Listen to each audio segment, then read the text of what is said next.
La vallée de Maïcho, avec ses rizières et ses ethnies accueillantes, est une destination prisée des voyageurs. Nous renouons avec le plaisir de fouler les paisibles chemins de campagne. Ces escapades dans cette vallée verdoyante sont de vrais moments de quiétude et de repos. Le cadre est splendide et propice à de belles balades bucoliques. Ce sont les Thaïs qui peuplent ces vallées. Agriculteurs, ils sont polyvalents et durant les périodes creuses travaillent comme employés saisonniers dans des ateliers artisanaux. La fabrique de baguettes en bambou en est un exemple. Le bambou est une ressource abondante et durable. Celui-ci est omniprésent dans les campagnes vietnamiennes. Les tiges utilisées doivent être jeunes et flexibles pour garantir la qualité des baguettes. C'est en effet un matériau souple et solide. Les tiges sont livrées aux fabricants locaux. La qualité du bambou est vérifiée. Celui-ci est pesé dès l'arrivée à l'atelier, payé à l'agriculteur et stocké.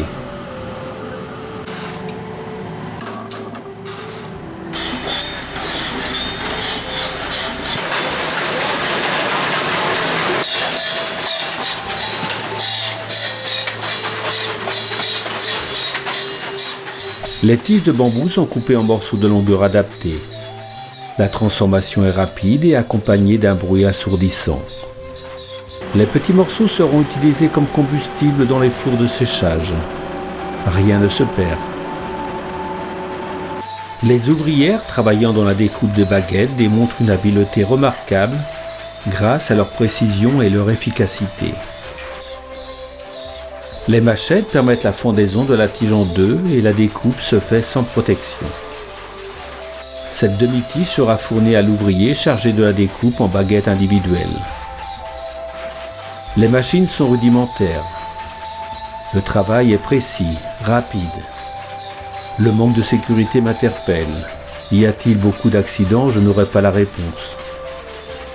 Leur habileté et la régularité du geste m'émerveillent. Chaque baguette est façonnée pour obtenir une épaisseur et une longueur uniformes.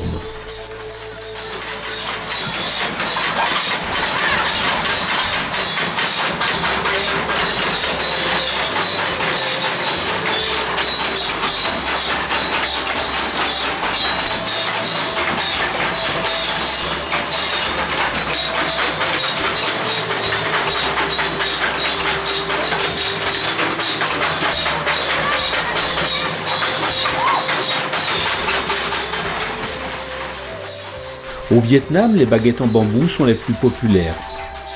Le bambou est la plante à usage multiple qui berce la vie des Vietnamiens du berceau à la tombe. L'usage des baguettes est depuis si longtemps ancré dans les mœurs qu'il s'accompagne d'une véritable philosophie. Tout d'abord, celle du couple. Un proverbe en est la preuve. Mari et femme sont comme des baguettes, ça va par paire.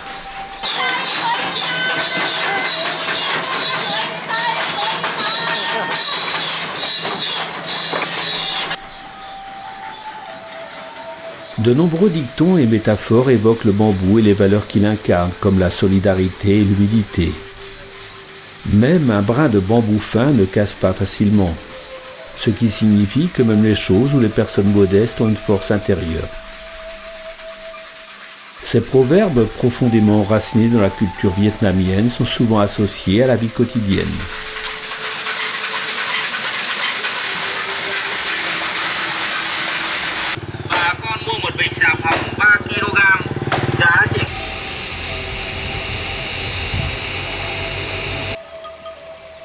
Dans ce même village, près du hameau de Maïch, un autre atelier étonnant nous accueille juste avant l'heure de la fermeture.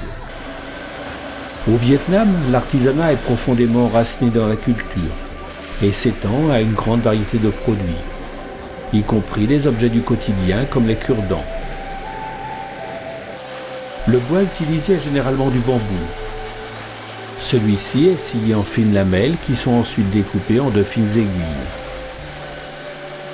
Ces machines bruyantes uniformisent la dimension des cure-dents.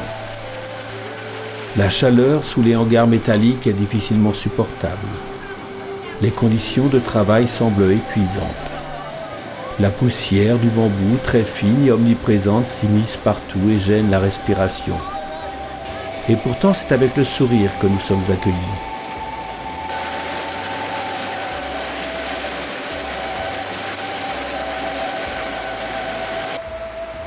Les 25 norias de la Namu River tournent sans fin et remontent jour et nuit l'eau de la rivière vers les rizières.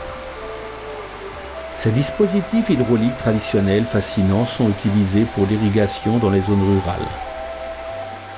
Ce sont des œuvres éphémères. Les crues violentes de la mousson les détruisent. Les paysans taillent et montent les reconstruisent inlassablement, année après année. Chaque noria mesure environ 6 mètres de diamètre. Ces grandes roues symbolisent le savoir-faire et l'ingéniosité des agriculteurs. L'axe central, récupérable, est fait d'un bois léger résistant à l'eau. Les rayons sont en bambou. Les panneaux rectangulaires en bambou tressé servent de pale pour entraîner la roue. Les godets servant à puiser l'eau sont des tiges de bambou. Une fois que les godets atteignent le sommet de la roue, l'eau se déverse dans des tuyaux de bambou qui servent d'aqueduc pour diriger l'eau prélevée vers les rizières. Ce spectacle me ravit, autant pour la beauté des lieux que pour le courage de ces hommes.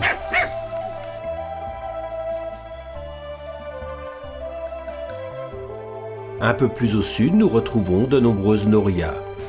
Le bambou est omniprésent. Le long de la petite rivière, des radeaux de bambou supportent des viviers.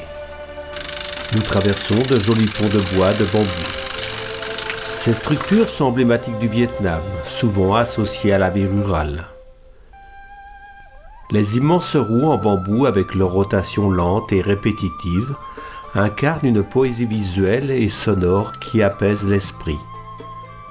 Les norias sont souvent associés à la sérénité des villages vietnamiens, et leur rotation, inlassable, illustre l'écoulement du temps et la connexion profonde entre les habitants et leurs terres.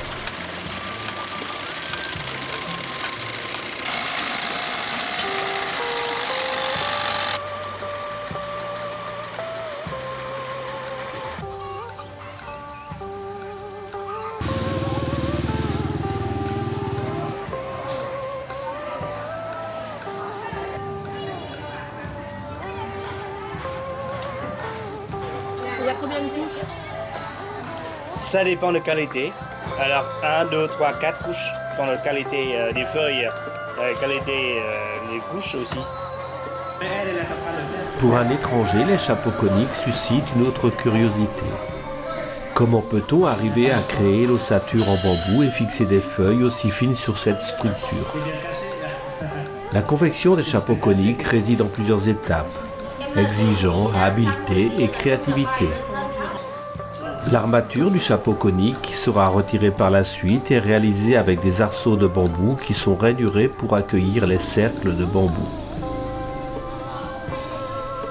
De fines tiges de bambou sont coupées et façonnées en 16 cercles de taille croissante. Ces cerceaux concentriques sont assemblés pour former une structure conique. Cette étape nécessite une précision extrême pour garantir une symétrie parfaite. Pour réaliser un bon chapeau, il faut sélectionner les feuilles de latanier, une variété de palmier. Celles-ci doivent être assez jeunes. Il faut faire sécher et blanchir les feuilles de latanier au soleil, puis les repasser sans les brûler. Les feuilles sont superposées sur l'armature, puis cousues avec du fil de bambou fin et résistant, souvent remplacé par du nylon.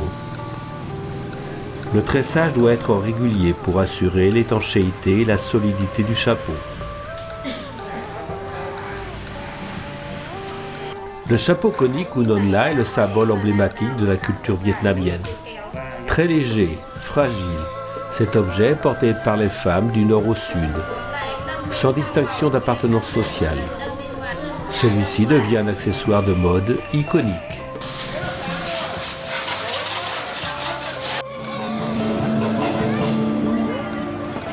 Et pour terminer en musique, la danse traditionnelle des bambous.